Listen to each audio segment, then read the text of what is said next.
What's going on with you guys? Welcome to another episode of Quick Learn. And in this episode, I will show you how to airdrop on any device using your Android phone. This one is pretty easy. You just need to go to this website, snapdrop.net. And keep in mind, this is not a sponsored video. I'm only showing you a pretty short demonstration of how this works.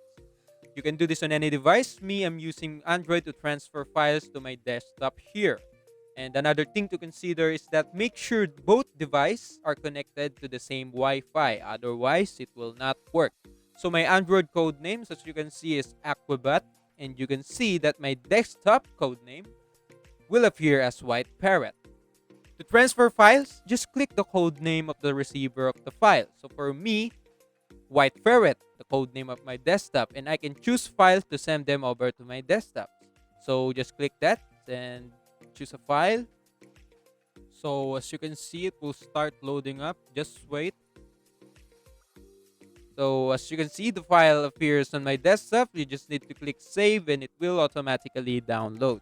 And that's all you can do. And that is also for today's episode. If you want more to this channel, please like this video, click the notification bell, and don't forget to subscribe. See you in the next one.